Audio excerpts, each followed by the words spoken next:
everyone, and welcome to your NARSA weekly update for the week commencing Monday the 12th of February 2024. It's Gary here again, and that was another successful week for our wonderful club, wasn't it? That we navigated the challenges that were presented to us. We got over the hurdles we had to get over, and the most important thing is we won, and that's what it's all about at a club like Rangers.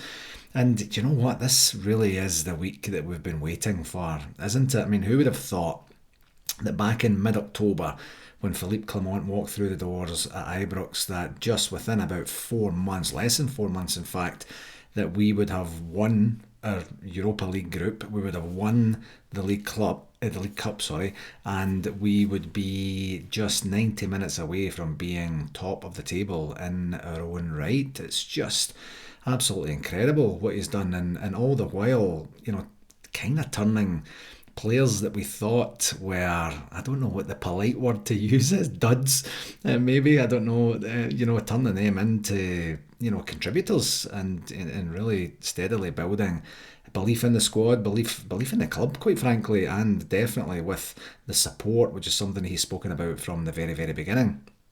And we're just absolutely trending in the right direction in every facet of the club, from the boardroom down to the actual playing staff as well. So it's absolutely incredible stuff, and well done, and absolutely well deserved as well. That's going to be, what would that be then? I guess the first time we've been top of the league this season, and as I say, we're trending upwards, and the other mob aren't exactly trending upwards, let's just say that. And this is a great time to really put our foot on the gas, or put our foot on their throat, sort of thing, and really go to town and do what we need to do to get this going here. So very, very exciting week ahead. But before that, we'll do a wee bit of a review of the game segment from this past week. As you'll know, 2 big games for us this past week, starting with last Tuesday's what ended up being kind of hard fought victory against Aberdeen. And I did mention last week that Aberdeen are, just for this season, well, not for this season, I suppose it's for many seasons, but they're just a bit of a thorny team for us. And this season they've taken a lot of points off us, and Tuesday proved again why. They had, obviously, they were buoyed by having their new manager, Neil Warnock, there, and the cameras just would not go off of that guy, would they? I mean, I guess it's kind of newsworthy, but I mean, who wants to continue to see a wee 75-year-old guy scowling at a game of football? Not me.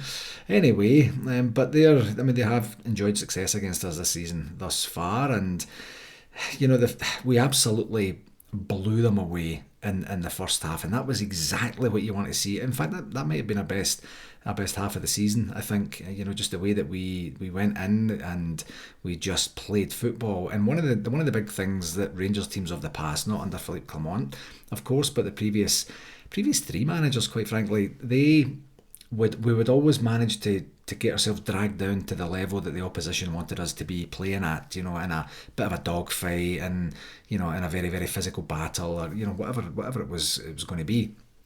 And that the thing that we did against Aberdeen, especially in the first half and towards the end of the game as well, was we just played right through them, right around them, like we just played football, and they couldn't get anywhere near us. So there was no need for us to be getting upset about any challenges that were going in, because they literally couldn't get anywhere close to us, and we were just playing absolutely fantastic, magnificent football.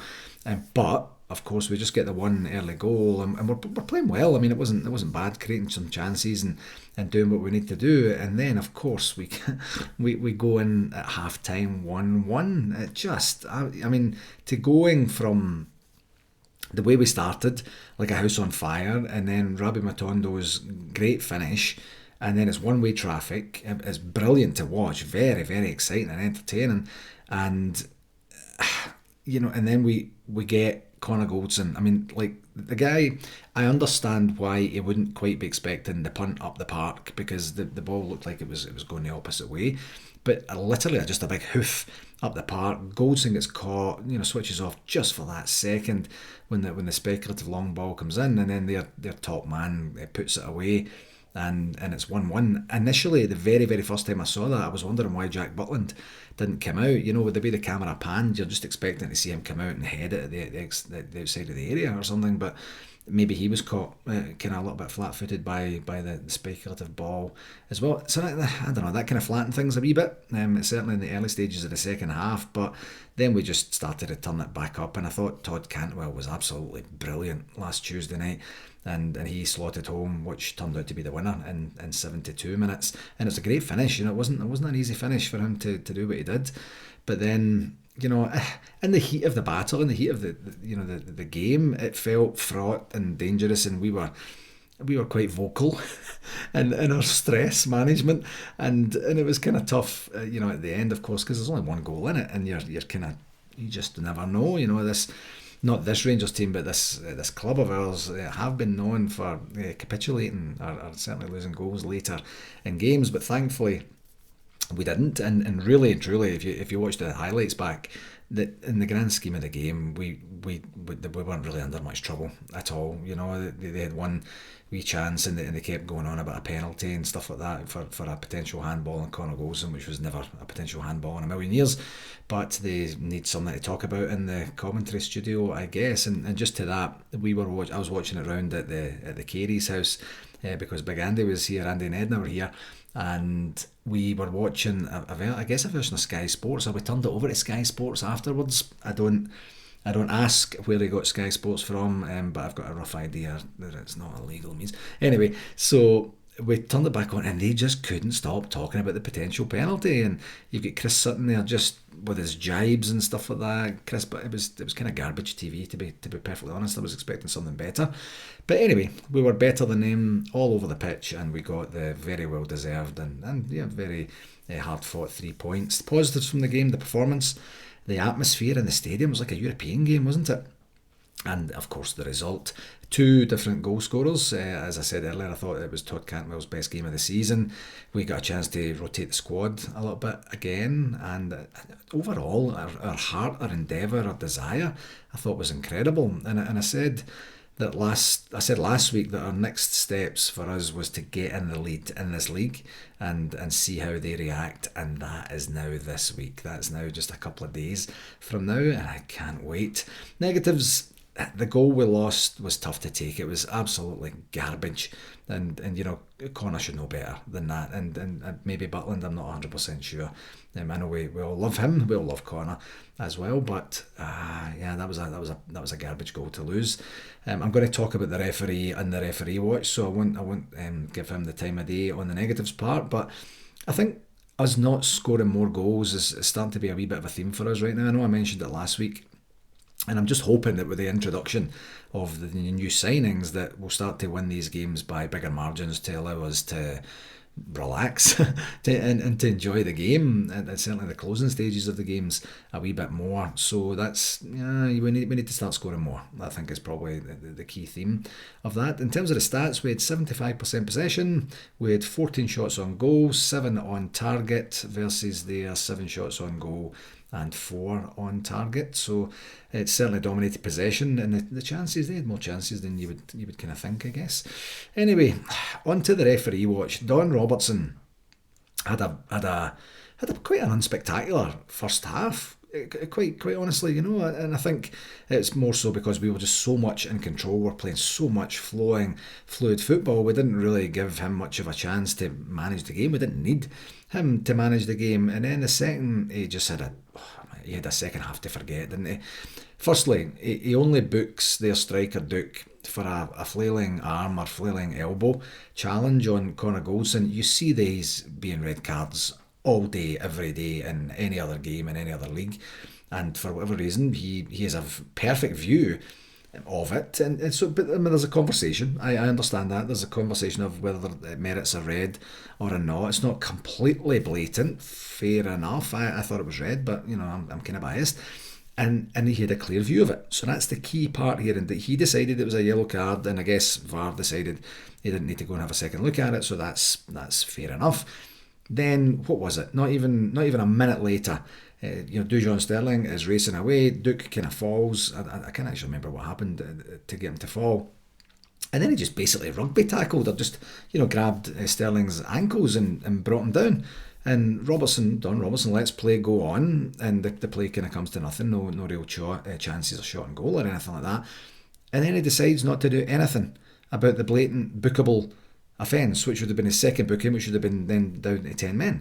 And, a clear advantage for us, of course, going into the latter stages of the game.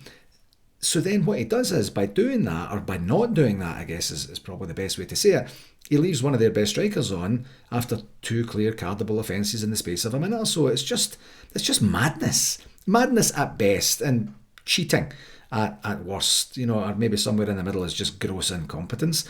And then he straight red cards Dujon Sterling for another debatable one. I've spoken to a number of people, and some people say it was a red and that's the way it goes, and other people not so much. I'm in the not so much category because he didn't see this one. If you look at it from the kind of angle of that would be on the main stand at Ibrox, you can see there's 2 players in the way, and so then he's got big decisions to make in a game. And it's kind of interesting, is it not, that Duke's elbow lands on the positive side for him and for Aberdeen, and Sterling's lands on the negative side for him and for Rangers. And, but here's the kicker for me. He's already made a complete mess of the second incident with Duke. He's blocked from seeing Sterling's tackle by at least 2 players. He can't get the red card out quick enough. And I was shocked when it happened. And then you're thinking, right, okay, it's going to go to VAR, he's going to go see it, and then he's going to come back and do the kind of no yellow, no red, and then show him the yellow. Nope, he stands by his decision and leaves it as a red card. Just utterly, unbelievably bad officiating. And I would love to know what Philippe Clement said to him afterwards. Because, he seemed quite friendly, whatever he was saying, and then he comes out afterwards and says, people make mistakes, so he's obviously inferring to the fact that the referee made the mistakes. Get a bit more direct about that. I thought the referee got it wrong. And when he goes back and looks at it again in the cold light of day, I'm sure he'll be disappointed with that. Something like that, and then move on. Because then at the very end of the game, Duke has a free kick, and he's a good free kick taker, by the way, this guy. And thankfully he put it high and wide, and there was nothing else that came to that. But that could have been absolutely material to the championship race, those decisions that Robertson made. He had an absolute stink bomb of a second half, and he's getting a 2 out of 10 for that. And that's me being generous, by the way, because when you look at what happened in the Celtic game at Easter Road the night after, where they get 2 penalties, the second one's outside the box, and kind of debatable. It's debatable whether it was a penalty or even a foul at that point, and then they get 2 penalties, and the referees are doing what they need to do to be able to make sure that they're not going to get their windows panned, and that's just disgusting. I think disgusting refereeing overall last week, midweek, for everyone, and they should hang their heads in shame. Just absolute bollocks is what it was. Anyway, back to the positives. The second game was Saturday's 2-0 home win in the Scottish Cup against Ayr United, with goals from Borna Barisic, bit of a deflection on that one, and Fabio Silva, who is just getting better and better and better game by game, isn't he? I'm really liking him. He put himself about in the Aberdeen game, and I love that. He doesn't mind a scrap, that boy, and you can tell he's enjoying himself. It's so good to see him getting up to speed and really contributing. And these games, I don't know about you, these games are, I don't know what the best word, they're a nuisance, aren't they, really? We're never really going to remember them. We're not really going to learn a whole hell of a lot. There's a potential for a banana skin and something trippy to happen, I guess. But other than that, it's just get the game won and then move on. And we did what we needed to do. We got more playing time in some of the new guys' legs. We got through to the next round relatively unscathed. The most interesting part of it, I guess, the talking point before it was Willie Collum being the referee for the game, after us asking, what would that be, a couple of months ago, for him not to officiate any more Rangers games until after his role in as VAR official in the Old Firm handball incident. I don't know what you want to call it, cheat fest or whatever that looks like. So but Philippe Clement did a great job of just saying, hey, we all make mistakes and we move on. So again, not so subtly saying he made a mistake, but that's what happens and we'll just move on. And that was kind of at that. But other than that, the game wasn't really too much to get worked up about. And so positives from the game, the result, mostly, of course, getting into the next round of the Cup, and that's exactly what we did. And I was chatting with one of the boys at the club there on Saturday, Ross McCartney, and we were just saying it's one of these times where you get a chance to just kind of have a blether because you're not completely transfixed on the game. And, the new signings are doing really well, aren't they? Sometimes you get them and then you're kind of like, did we sign that guy? I can't remember what happened to him, and he's either been injured or he's off form or he's not what we thought we were buying or whatever it is. But these guys are coming in and they're contributing and they're looking good as well, aren't they? So it's brilliant to see, and it looks like a recruitment department, it's supported by Philippe Clement. I've gotten everything right basically since he came in last October or so. So that's fantastic to see as well. They've just got something extra about them. I guess that's probably what I'm trying to say. Something just that'd be a little bit exciting. A little bit different. So fantastic, as I say, to see. The negatives from the game, not many, other than Scott Brown and his stupid hairdo. That's about it. The guy's a clown, and that's the only real negative that came from the game. The stats, this was quite interesting. We had 66% possession, which I thought, when you consider we played against Aberdeen, who tried their best to really give us a game, and we had 75% possession. We only had 66% possession at home to Ayr United, which is odd, I guess. But 17 shots on goal, 6 on target versus their 3 shots on goal and 1 on target. And you'll notice that I got the on goal and on target absolutely nailed this week, so you're welcome. And on the referee watch, Willie Collum, I think I did okay. I think there was maybe 3 or 4 bookings overall, something like that. We know what this guy is, and we know what he isn't, and he's back officiating Rangers games, and we'll get what we get. There's the odd good game that he has, but overall he's generally just one that we don't quite appreciate or quite like so much. But on this one, no complaints at all, so he'll get a 7 out of 10 for this one. And what does that get us? That gets us a quarter-final tie away to Easter Road in the next round, and that's going to be the weekend of March the 10th. I think I was looking at the Rangers website a wee bit earlier today. I'm actually recording this early. It's at 9:46am this morning, and I was hoping to see when the game was. I thought they might have had it organised already, but I guess it's only Monday morning, so they'll get that figured out as the week progresses. But we'll be on the TV for that one. That's the plum tie of the quarterfinals. So a tricky tie, as I've mentioned with the game at Easter Road there a couple of weeks back, and we know what to expect there. So we have to beat who we have to beat to get to the final, and that's hopefully what will happen in kind of almost mid-March-ish. 2 games this week, both in the league, and the first one is the big one. They're both big, but the first one is poignant for us. It's at home to Ross County on Wednesday, the 14th of February, Valentine's Day, no less, and that's a 2:45pm Eastern Standard Time kickoff. That's 7:45 UK. And it's kind of odd actually, we've only played Ross County once this season, and because this is of course one of the games in hand that we had after we had it postponed last year. I think it was probably postponed because of, that wasn't the weather one, was it? I think it was probably then at the League Cup, I guess. And anyway, we beat them 2-0 back in mid-August or so. Another result like that would be okay. We're looking for 3 or more goals of a margin between us and them. They might be a wee bit buoyed by whomever is at the helm. Of course, they sacked the manager last week. So I don't care about Ross County, and if we get a chance to do Livingston a wee bit of a favour, that might be okay. So I'm hoping for 5 or 6. Can you imagine that? We go top of the league on our own right, albeit on goal difference, and the boost that we're going to get from that is going to be absolutely fantastic. So please, Rangers, do what we need to do and really turn that on and turn that up. The second game is a bit of a tricky one away in Perth at St Johnstone.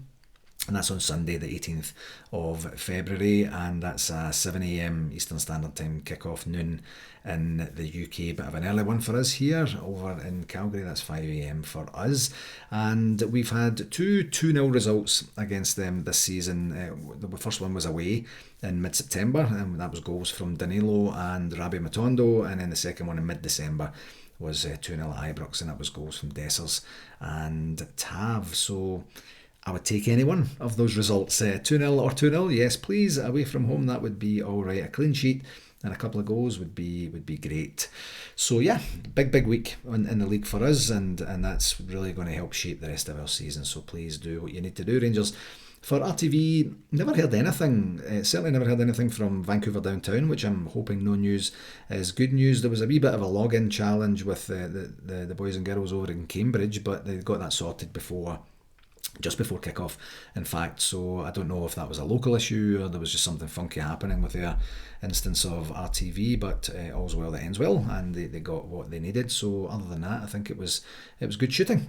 On the shout-outs, interestingly enough, I'm going to start with a get well wish for King Charles after his cancer diagnosis. And the interesting part about this is I literally finished recording the pod last week and then picked up my phone and looked at it, and then it came up with the Sky News notification that he had been diagnosed with cancer, and I would have put it in, of course, the pod last week had I known, and I didn't know, so a wee bit late on that one. But yeah, from everyone at NARSA, Your Majesty, all the very, very best in your ongoing treatment. He was out and about at church, I believe, yesterday, so that's a kind of good sign. And the interesting part is I don't think I've seen anything that they've said what type of cancer it is, but what they did say was it wasn't related to the prostate treatment that he had received a couple of weeks before the actual diagnosis as well. So I don't know if it was maybe when they were in there that they found this or something like that. I'm not 100% sure, but all the very best to King Charles and his ongoing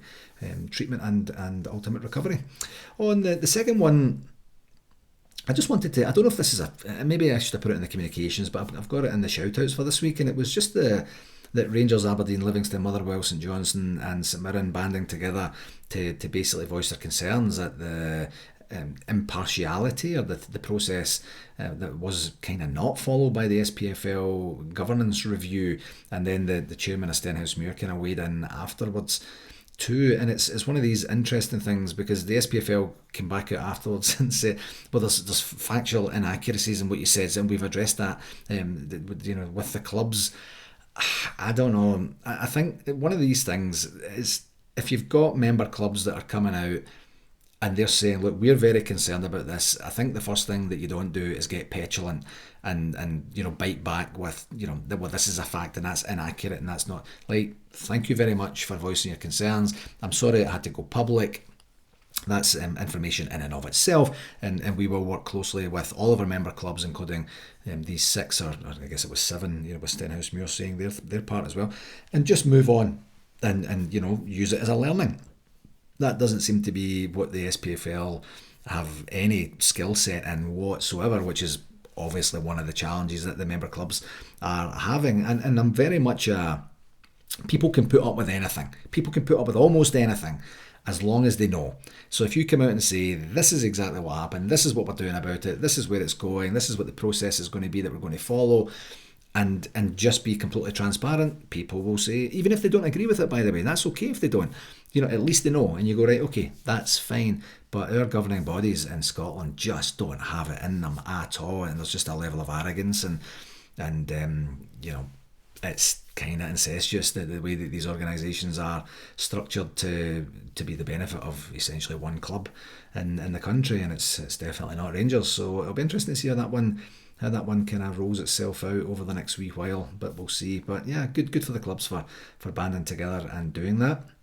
And this is where I mentioned the women's team, and usually I'm saying a 9-0 victory, a 6-0 victory, or whatever. And then I looked this morning, and interestingly, the women's team drew 0-0, 0-0, with Partick Thistle on the weekend. So I look back at the results to see, is this a fluke result? Because it's just odd, isn't it? To see a 0-0 with the Rangers women's team, the way that they've been flying this season, and they actually beat Partick Thistle just 1-0 in one of the earliest games of this season as well. So it must be one of these teams. I wonder if Partick is the men's version of, or the women's version of Aberdeen for the men's team, sort of thing. I'm not 100% sure, but 1 year, because they also kind of struggled and kind of laboured to a 1-0 victory against Hearts midweek.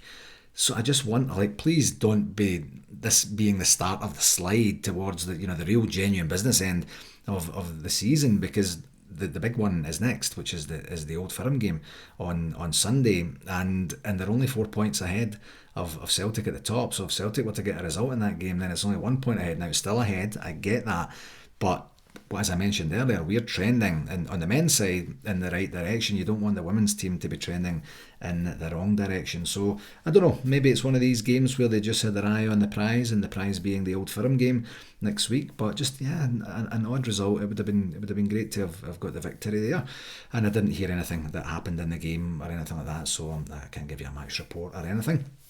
Another shout out, I mentioned them earlier, but for Big Andy and Edna Carey, they came over to visit young Andy for his 50th birthday last week, and it was great to see them. I got a chance to hang out with them a wee bit, and we did some kind of fun stuff when they were here, and they actually got an extended day because they woke up, I guess that would be Friday morning. They were supposed to leave on Saturday afternoon, and on Friday they woke up to a message saying your flight has been cancelled and you're now going to be leaving about 24 hours later. So they had an extended day and they got a chance to go to the mountains and have a wee bit of fun and a couple of beers on Saturday night and stuff. So we took a walk around to see them, and it was great to see them. But yeah, I hope you got back home safe and sound, and the jet lag isn't too bad. I did message Big Andy this morning and he says everything was all good, so that's great news. I'd also like to offer hearty congratulations to two very important team members on the Rangers, the business side, and that's to Natalie Nairn, who has been promoted to the title of Business Growth Director. It's the first time Rangers have had a title like this, and Natalie is now a director at Rangers, and I've been working with Natalie for years and years and years, and she's fantastic to work with. So congratulations, well done and well deserved. In fact, I'm actually going to be chatting with Natalie tomorrow about NARSA 2025, so I'll get a chance to congratulate her in the virtual person as well. And also to Charlene Shore Henderson, who's been promoted to marketing director, and both of the lassies very hard workers, very staunch Rangers fans, and whenever you talk to them, sometimes you just deal with people and you're dealing with someone who's just very talented, very skilled and very enthused and motivated, and they know what they want. That's Natalie and Charlene. So fantastic to see both of them continuing their career journeys with the club and getting promoted to directors for both of them. That's amazing to see. Well done for them. And I'm going to just mention it this one last time, the Alan Frew gig, which is now this Saturday in Toronto. I can't remember the exact destination, but they are. And he's going to have that gig there, and I hope it all goes well. And if you're looking for something to do on Saturday night, if there's any tickets left, I would encourage you to go along, because Alan's always great value for money. On to the convention update. I did talk very briefly about that there in the congratulations part from Natalie. We're going to have a conversation tomorrow morning. We do have a draft contract from one of the properties right now, and we're going to just have a wee bit of a level set with the club tomorrow, and then probably get around the table with Experience Kissimmee a little bit later in the week, just to... I'm not signing anything until I know exactly who's doing what. That's really what I'm saying. So I just want to make sure that we're all completely on the same page as to who's doing what type and style of support we can expect, literally, from Experience Kissimmee, from the club, so that we're all singing from the same hymn sheet, so to speak. So yeah, there should be some information to share next week. That absolutely there will be information to share, and possibly it could be even a contract signing. You never know. So we'll see how that one goes. Just another shout out for our friends over at RSEA and Billy Brownlee and his team over at the Sunshine Coast Rangers Supporters Club in Queensland, Australia. They're hosting their convention in, what's that now, like 3 weeks time. In fact, actually in 3 weeks time it'll be all done and dusted. So yeah, just less than 3 weeks time, from the 29th of February to the 3rd of March. And again, I'll just keep the information up on the blurb for the pod. If you're looking forward to attending the event, that's absolutely fantastic. If you'd like to support them in the fundraising, you can see what they have on that. But as I mentioned last week, time is marching on, and I kind of don't envy it, because I know how fraught things are at this time, but it's a bit of an adrenaline rush as well. It's always good to have something to look forward to, isn't it? So we'll see how that one goes. On the other business, I also have, I guess this is a lead into the communication, I'm also looking to try and have a conversation with Robert Boyle, who's the head of the digital communications for the club. We were trying to get together last week and I just couldn't quite make it work. So hoping to get a chance to chat to him about how we can help continue to support the club from over here, and maybe see if there's any sharing of digital assets and things like that. So we'll see if I get a chance to get a chat to him this week. Hopefully we will, but if not, that'll be next week then, I guess, something like that. It's usually a wee bit more difficult to get them when it's there's a midweek game there, so I guess we'll maybe see how that one goes.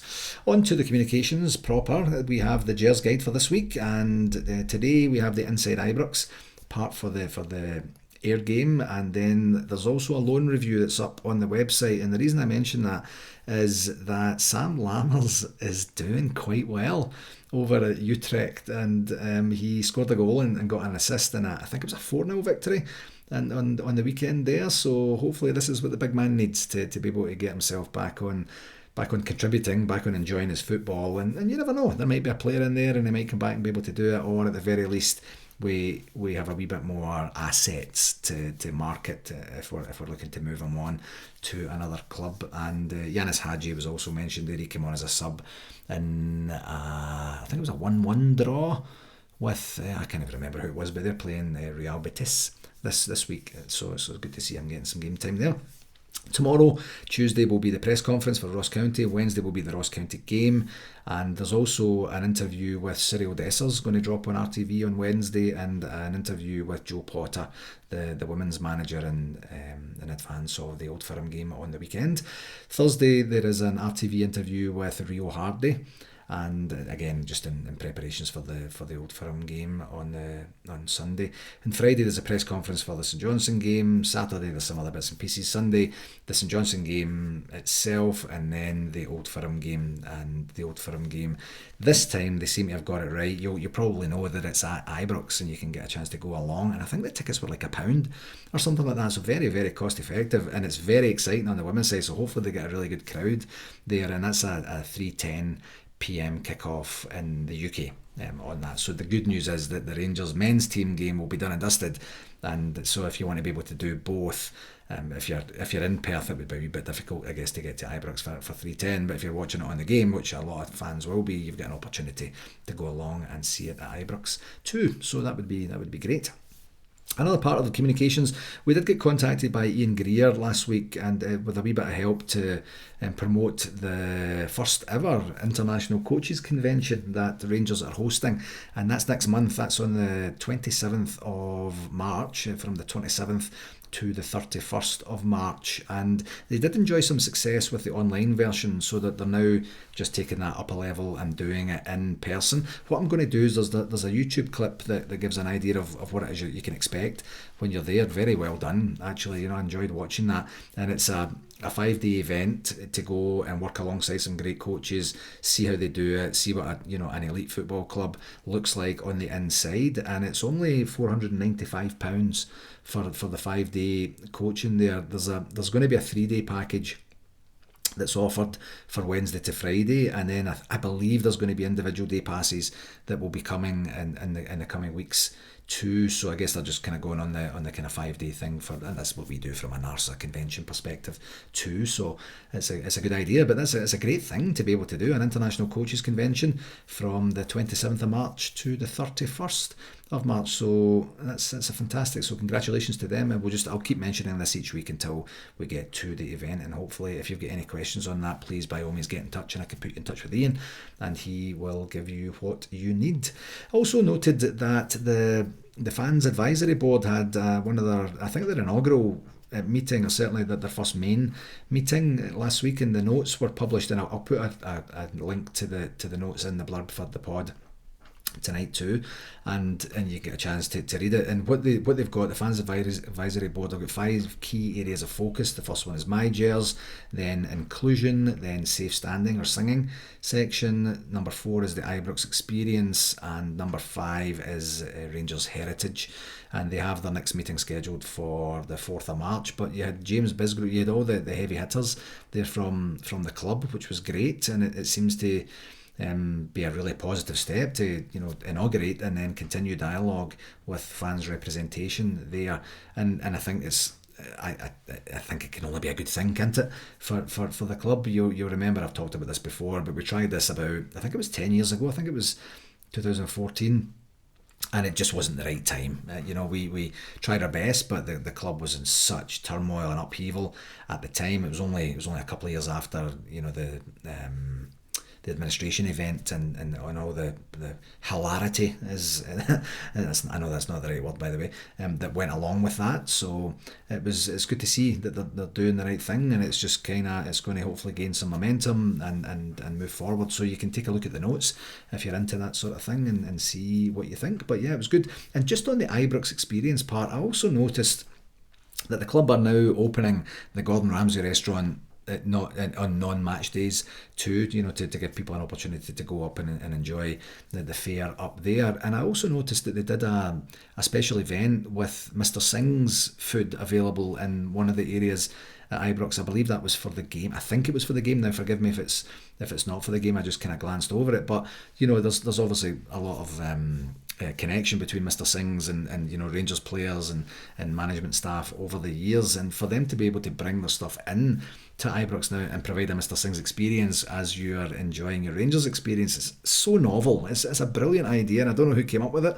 but fantastic to see that sort of thing. The club is just going, as I say, we're trending in the right direction in every department, so long may that continue, and congratulations and well done to whomever got that off the ground.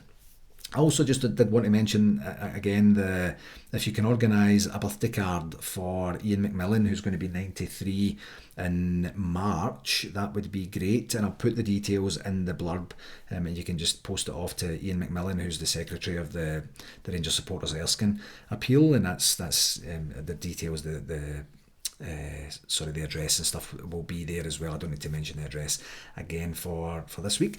And for one last time, I'm just going to mention that this weekend is NARCO, the North American Rangers Curry organisation. And if you take a look at NARCO, if you search NARCO on social media, you'll get to find it, or you can reach out to Andy Burnett from Toronto Midtown Rangers Supporters Club. He's involved in the organising for this year, and it's this weekend. It's the 6th annual Curry Weekend in Tempe, Arizona, and that's from the 15th to the 19th. So if you're looking for something to do this President's or Family Day weekend, then go along and have a bit of a laugh with the folks that are going to be there.